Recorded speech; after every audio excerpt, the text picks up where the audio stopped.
Hola, ¿cómo están? Bienvenidos al Mapa de Telesur. La Cámara Baja del Parlamento alemán ha aprobado ya el presupuesto para la gestión 2026, pero en medio de críticas del aumento de la deuda y lo que va a destinar una gran cantidad a la guerra. Pero ¿qué prioriza y por qué seguirle ese juego a la OTAN, empujando sobre todo a su propio país a una desindustrialización? Vamos a analizar todos estos escenarios hoy junto a Fabrizio Casari. Así iniciamos.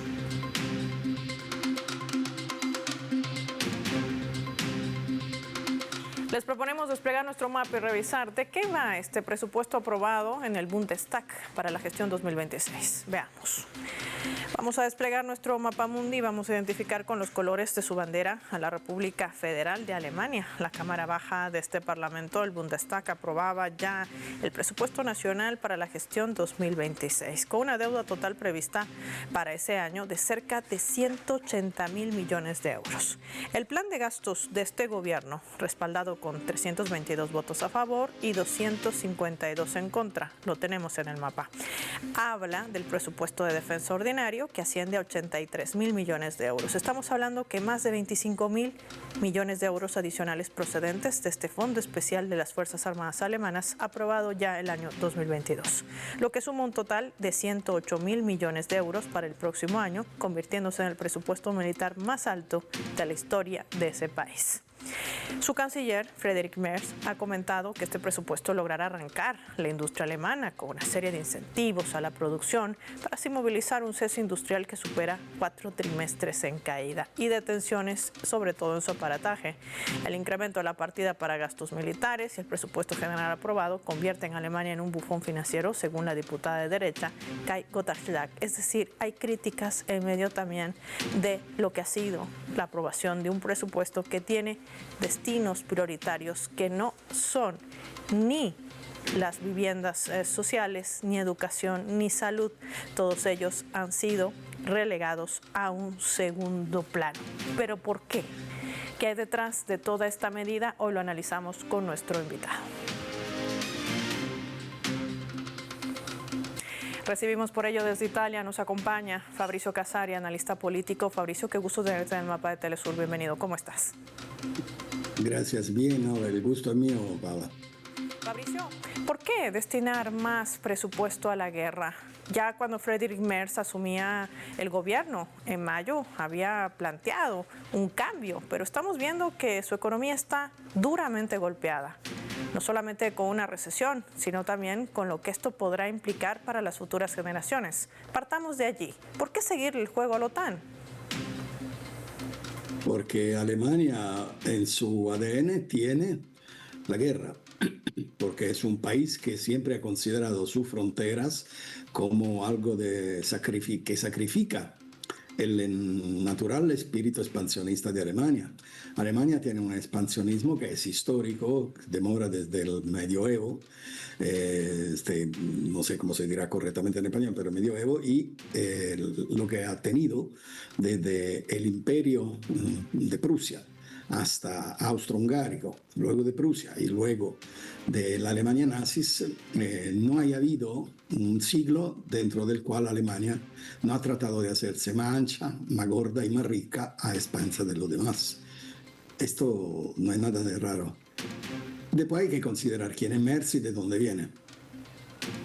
¿Y de dónde viene? ¿A qué apunta sobre todo esta política? Algunos la han calificado de sumisa, pero ¿qué gana realmente Alemania con desindustrializar su país? Es decir, ¿dónde quedó aquella locomotora europea? Mira, Merz viene del BlackRock. Es un hombre de BlackRock y ha sido un hombre de los peores fondos especulativos internacionales. Entonces está haciendo exactamente lo que los fondos le piden a los europeos de hacer: cambiar, transformar completamente su planta industrial en dirección de la producción bélica. Esta es la apuesta de los grandes fondos de inversiones, que son los que determinan, dirigen y ordenan a la política europea. quizás también a la gringa, pero sobre todo a la política europea. El papel de la política que manda la economía es un papel anacrónico que se puede leer en los libros de historia. Hoy es la economía que manda la política, y ya que la economía ya no existe porque solo existe la financia, es la financia, la alta financia, y los instrumentos que la alta financia tiene, desde la agencia de rating hasta los grandes inversores institucionales y privados, hasta, pero sobre todo los grandes fondos, como son 4 o 5 los más grandes que hay, no tengo que aquí repetirlo, pero BlackRock es seguramente el más importante de todo. Bueno, Merz viene de BlackRock, así como Macron viene de Banca Rothschild. Es decir, estos son tecnócratas que los grandes dueños de la grande financia han puesto para doblegar los intereses de los países a la conveniencia de sus carteras. Primero. Segundo, tú me dices, Paula, ¿por qué le conviene esto? ¿De qué se hizo la gran locomotora? La locomotora se acabó en el momento en que Scholz, el ex primer ministro alemán, aceptó callado de comenzar una guerra contra Rusia. ¿Qué significaba eso? La grandes riqueza de Alemania se determinaba por 3 factores. Tenía la energía prácticamente casi gratis, tan barata que la podía vender a otros países de Europa del Este. Por parte de Rusia. Rusia le daba una energía a un costo ridículo. Con esa energía te bajaba tanto y tanto el costo del producto, que es por unidad de producto, que era la más competitiva, aparte de su técnica. Entonces la energía la tenía de Rusia. La protección política lo tenía de Estados Unidos y el mercado de exportación lo tenía con China. Todo eso se acabó. ¿Por qué? Porque en primer lugar ya no tiene la energía para ser tan competitiva con su producto. Tanto así que Audi, que es lo mejor que ha hecho de la tecnología del automotive, se desplomó casi. Ni se diga Volkswagen o Opel o Mercedes o BMW.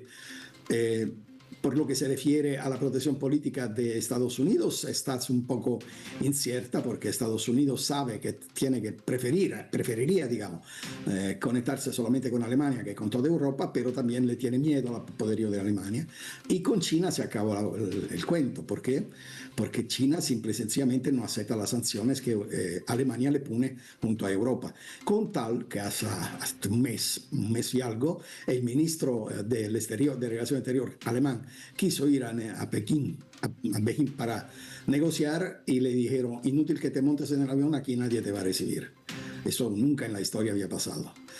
Entonces, cuando terminó de hacer la locomotora, cuando inmediatamente el costo de producción se le hizo igual a lo de que todo el mundo tenía. No tenía ya esta ventaja, el mercado de las exportaciones abierto, el mercado de energía abierto.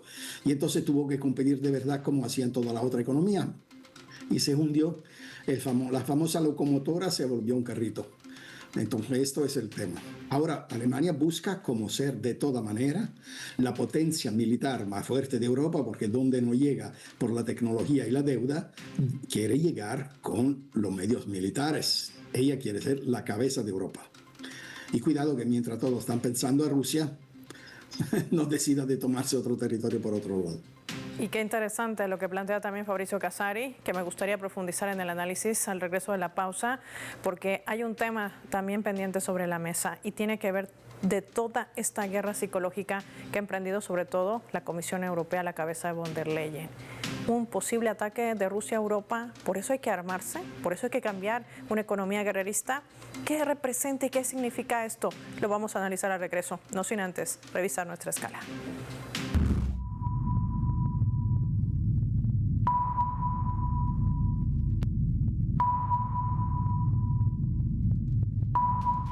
Vamos a compartir la información que está posteando este portal web de noticias que vamos a colocar en la pantalla del mapa. Así titula: la economía alemana atraviesa su crisis más profunda desde la posguerra, advierten los industriales.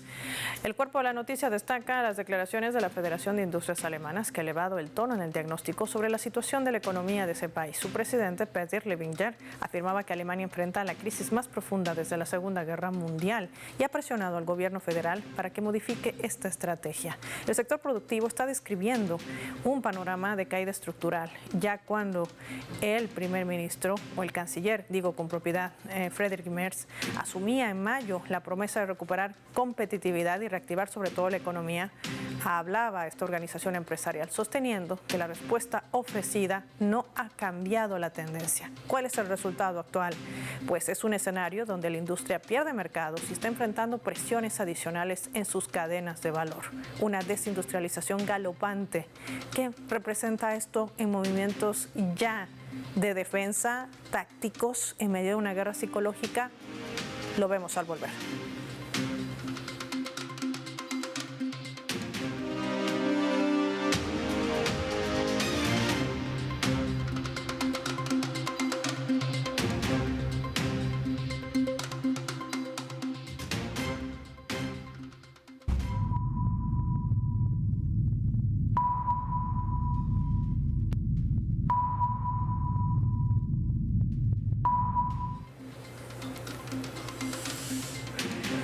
Vamos a sumar otro elemento también para el análisis a través de la fotografía. Queremos mostrarles este collage, el que ven allí. Son imágenes de esta operación que es denominado el proyecto Freight Trap 4.5. Se ha desarrollado en este campo de tiro alemán, Tuppenburg-Splash, con especialistas de defensa aérea y equipos de adquisición del ejército estadounidense. Escúchese bien.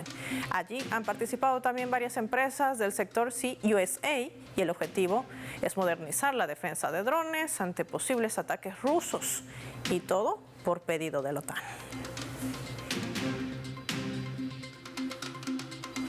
Fabricio, profundizando esa arista que habías mencionado en el primer bloque, Alemania se está armando, se blinda de un posible ataque que ha formado parte desde el despliegue de la operación militar especial de Rusia en Ucrania, de un posible ataque a países europeos. Lo dice una y otra vez von der Leyen, lo dice Emmanuel Macron, no lo deja de repetir Merz. Es decir, ¿qué está pasando? ¿Hay capacidad realmente para seguir entregándole este dinero? Y seamos claros, a quienes manejan la OTAN, que es Estados Unidos. Mira, la inversión que Alemania prevé en los próximos 3 años alcanza los 900.000 millones de euros. Y de los cuales rápidamente en 2 años deberían irse casi 270 millones de eso, 270.000, perdón, millones de esto. Hay que recordarte que cuando dices de la von der Leyen, que antes de ser lo que es, ha sido ministro de Defensa en Alemania. Y te quiero decir una cosa, además que Merz, que viene de BlackRock, y Macron, que viene de Rothschild, el ministro de Relaciones de Defensa, perdón, italiano, ha sido presidente de las 2 grandes asociaciones de industrias de armas. Y es todavía, y ha sido también consultor de alto nivel de Leonardo. Ahora, Leonardo, italiana, y Rheinmetall, alemana, son las 2 más poderosas industrias de la guerra en Europa. Y solo te digo que cuando los Estados Unidos publicaron la hipótesis de plan de paz de Trump para Ucrania, esas 2 empresas tuvieron una caída espantosa en la bolsa de valores. Cuando Europa se levantó para decir a nosotros eso no nos gusta y propuso ese plan ridículo que tanto nadie va a aceptar, inmediatamente volvieron a subir las acciones. ¿Por qué esto? Por decirte que la apuesta del gran capital financiero en la recaudación de ganancia está hoy en la posibilidad que se arme todo el mundo, particularmente la Europa. Sin embargo, Alemania se prevé que, según los viejos planes de la OTAN, que entre en Polonia y de Polonia ataque a Rusia. Yo le digo a los polacos que si los alemanes entran en Polonia, no sé si se quedan, pero seguramente no se la restituyen a los polacos. Y Alemania, Polonia y Ucrania son los 3 países que más se han armado en estos últimos años. Y está evidente que la estrategia de la OTAN, ¿por qué? Porque la OTAN, que prevé históricamente desde el 2009, desde el libro de Brzezinski, el grande ajedrez, que prevé la derrota estratégica militar de Rusia para llegar hasta Asia, de dividir en 5 pedacitos, por lo menos en 3 megapedazos, Rusia, la parte oriental, la parte occidental y la parte central de Siberia, y de desmembrar su potencial político y, sobre todo, nuclear. Pero este es un sueño que Europa tiene desde hace 300 años. Y es un sueño que sigue siendo frustrado toda la mañana cuando se levantan y se da cuenta que no se puede dar. Recuerdo solo que ha tenido que enfrentar a 5 grandes invasiones en su historia Rusia y ni una ha podido pasar. ¿Por qué? Porque los rusos no son de bromear. en el campo de batalla. Entonces, igual sería la próxima. Lo que Alemania nos dice es que ellos pueden invertir lo que quieren con casas, con tanques, con camionetas, con blindados, con armas, con misiles y todo. La verdad es que desde la base de Kaliningrad se necesitan 8 minutos para que le caiga encima a la cabeza a Berlín todo lo que quiere lanzarle Rusia. 8 minutos. Y si deciden de hacerlo con el nuevo Brevenik, posiblemente los minutos son 4. Por lo tanto, está evidente que el primer ataque que ellos deberían hacer con Rusia es atacar a Kaliningrad, pero si atacan Kaliningrad no va a quedar nada de pie de Rusia. La base de los Oreshik, la base de varios misiles de los Kirsal, de los varios misiles de la última tecnología de Rusia. Y sobre todo no va a quedar nada en pie ni de Finlandia, ni de Suecia, mucho menos de los Bálticos y Polonia. Por lo tanto, ¿cuál es el riesgo? El riesgo es que atacando Kaliningrad tiene una distancia muy, muy breve de la costa de los Estados Unidos en el Ártico. Es decir, se están metiendo en un juego que ni ellos se imaginan dónde termina y saben perfectamente que a Rusia es mejor no machucarle el pie. Pero ¿por qué siguen haciendo? ¿Por qué siguen diciendo que Rusia es una amenaza? Porque de otra manera no tienen la posibilidad de convencer la opinión pública de los otros países que hay que dejar de pagar pensiones, instrucciones y salud porque hay que comprar armas y hay que fabricar armas. Tú sabes mejor que yo que para invertir completamente un sistema de producción, distribución, se necesita alrededor de los 5 o 10 años cuando corres mucho y si no de los 20 años a una velocidad normal. Aquí Pistorius, el así llamado ministro de guerra de Alemania, prevé que ya este que viene será el último verano de paz. Hasta el momento seguimos estando pegados con las manos así a la paciencia de Vladimir Putin, que justamente como lo dijo ayer, Rusia no tiene en ningún momento idea de atacar a Europa, pero si a ellos les gusta atacar a Rusia, pues estamos listos para enfrentarla. Esta gente cree que está jugando Putin, pero sin embargo demostró antes en Chechenia, luego en Georgia, ahora en Ucrania, que no juegan, que cuando se trata de seguridad nacional, Rusia es mucho más arrecha de lo que ellos se pueden imaginar. Y entonces, hasta que la guerra es de palabras, son todos grandes guerreros. Con la tecla hacen cosas increíbles y frente a los fotógrafos dicen cosas muy amenazantes. El día que Rusia decide de darle un ensayo de lo que sería, se van a callar por el resto de su vida. Pero el problema es que no pueden decir cosas razonables porque en este momento los fondos que gobiernan y que chantajean todo el dispositivo de la Unión Europea le ordenan de decir esto. Y esto tienen que decir, aún sabiendo perfectamente que no es así como lo saben los militares del Pentágono y lo saben los militares europeos. Solo te doy un dato y cierro. Unión Europea gasta 381 mil millones de euros para su defensa cada año. Rusia gasta 145. Sin embargo, la Unión Europea tiene a disposición 200 misiles nucleares y la Rusia tiene 6.500. ¿De qué estamos hablando? Ni te digo entrar por tierra, porque Rusia no va a aceptar una guerra contra 28 países. Obviamente, el primer tiro que se da, inmediatamente se pasa a otro nivel, se pasa a un nivel balístico. Y entonces de ahí se terminó la guerra. Una guerra con Europa duraría 25 minutos cuando mucho, con la destrucción total del viejo continente. Sí, claro, con una capacidad de golpear también a Rusia, pero con el viejo continente destruido. Entonces nadie que sea sano de mente puede pensar a esa oportunidad. Pero para recaudar el dinero que quieren los fondos, se tiene que decir que esto está a la orden del día. Sí. Simplemente. Claro, por supuesto, porque aquí hablamos de seguir enriqueciendo a las élites económicas europeas, nunca el pueblo. Y sobre este escenario también te propongo que revisemos juntos nuestra leyenda.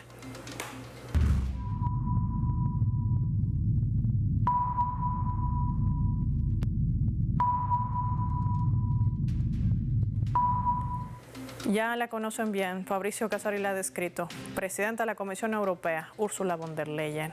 En una reciente declaración de esta misma jornada, les hablaba a los jóvenes europeos y les decía, jóvenes, Europa quiere saber de vosotros, las políticas que les afectan deben diseñarse junto a ustedes. Fabricio, este escenario resulta ser interesante. Han salido encuestas en el mundo realizadas por medios europeos. Los jóvenes no están dispuestos a entregar su vida para defender estas élites europeas. Es decir, ninguno está dispuesto a ir a una guerra. Esta narrativa que ha trazado Europa, ¿de qué le ha servido? En Italia el sondeo se terminó hace 2 días y fue un sondeo muy amplio. El 68% dijo que ni se le ocurre meterse en una actividad militar para defender a Italia. Y otro 10% dijo que es una payasada esto. Así que hasta el momento el porcentaje de jóvenes que estarían dispuestos a entregarse listo para la patria son más o menos el 12% del total. Pero te repito, Paula, no tiene ningún sentido hablar de soldados. Hipotizar una guerra de infantería es como hipotizar que yo me voy en la luna mañana. No existiría ninguna guerra de infantería. Es muy ridículo. No sé si te recuerdas, hasta hace 3 meses, que Rutte, el secretario de la OTAN, dijo que Rusia pelea en manera desleal, porque ni llegan las armas occidentales que ya la destruyen. Mira tú, qué malo que son, ¿no? Entonces, ¿cómo piensan estos de meter juntos 28 ejércitos, ninguno del cual tiene una preparación adecuada por una guerra y ninguno del cual habla el idioma del otro? ¿Te imaginas qué caos? ¿Tú crees que Francia daría el mando de su force de frappe a otro que no sea un francés? ¿O que Inglaterra, que ya no es Unión Europea, pero ni modo, cuando hay que hacer guerra está en primera fila, daría acaso su Trident en la mano de un general de Bélgica? Esto es ridículo. Eso es ridículo. Europa no tiene una fuerza militar porque no tiene una agenda política, tiene solamente un breviario de servitud. Y eso es otra cosa que la política. Servir es otra cosa que la política. No por nada está la von der Leyen. Recuérdate que ella, cuando hay fondos importantes, capitales norteamericanos importantes que deciden de moverse, ella está en su lugar. Acuérdate que lo que pasó con el Pfizer durante la pandemia. Ella eliminó cualquier otro producto que no fuera del Pfizer, donde su marido era un importante dirigente, entre otras cosas, y decidió que la única cantidad de dosis, compró 10 veces más dosis de lo necesario, fueran de Pfizer. Eliminó la Rusia, eliminó la China, eliminó la indiana, no se podía tener nada, solamente Pfizer. ¿Por qué? Porque Pfizer era el que mandaba. Y ahora con las armas es lo mismo. Ahora están determinando lo que va a hacer la grande empresa del sistema militar industrial de los Estados Unidos, y ella obedece. No solo se llena su bolsillo, sino que está ahí a la orden de los grandes fondos. ¿Con quién piensa hacer la guerra? Difícil. Lo único que estoy seguro es que ellos ya tienen listo su refugio, tienen listo su búnker donde irse a meter, lo que no tiene precisamente la gente. Pero la verdad, al final de todo, es que esto explica el fallimento total de un Estado fallido como la Unión Europea. ¿Por qué? Porque una asociación entre gobiernos no es una confederación, no es una unión, ni mucho menos un megaestado. Es una confederación de banqueros que ya con la derrota que tiene en Ucrania y la derrota que tuvo económicamente y socialmente, ya acabó su tiempo. Nadie va a morir por algo de ya podrido. Imagínate, si seguimos sumando la lista larga de corrupción, Samuelso S.A. en España salta a la luz esta jornada también con otro escándalo, y aunque no forma parte del continente europeo ni de la OTAN, pues Ucrania también no se queda para nada atrás, que ya ni siquiera le pueden sostener la mano de lo que esto implica también para su política guerrerista. Como siempre, Fabricio, gracias por haber compartido tu valioso análisis para nuestros televidentes del Mapa. Vamos a finalizar el programa y lo hacemos revisando nuestros vectores.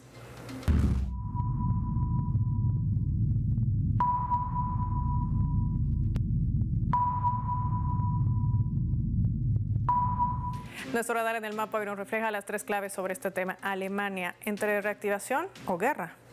1. Hablemos de política guerrerista. Alemania tendrá el segundo mayor endeudamiento en su historia, los gastos que ascienden a cerca de 525.000 millones de euros. Estamos hablando de casi 100.000 millones que se van a financiar mediante créditos. A ellos se suman cerca de 83.000 millones de euros en deuda adicional a través de los denominados fondos especiales para las Fuerzas Armadas. Este es un giro histórico de una nación que le sigue apostando a la guerra más que al propio desarrollo económico de su país. Y todo esto por los intereses a los que responde su canciller. Y estamos hablando de BlackRock.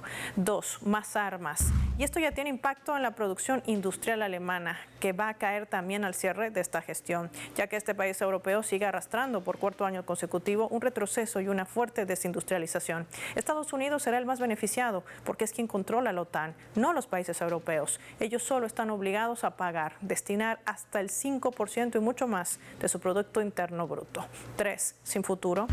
Desde el despliegue de la operación militar especial de Rusia en Ucrania, la Comisión Europea se ha encargado de politizar la misma y justificar así la entrega de ayuda económica a Ucrania, así como el robo de activos y sanciones hacia Rusia, en medio de una guerra psicológica y de narrativa falsa, impulsando además una economía guerrerista, quitándole la oportunidad a las futuras generaciones, en medio de escándalos de corrupción, razón por la cual los jóvenes europeos no están dispuestos a arriesgar su vida por defender a esas élites europeas. Las encuestas hablan de más del 96% de estas juventudes que dicen que no están dispuestos a ir a una guerra. Soy Paola Pérez y nos vemos en la siguiente edición del Mapa.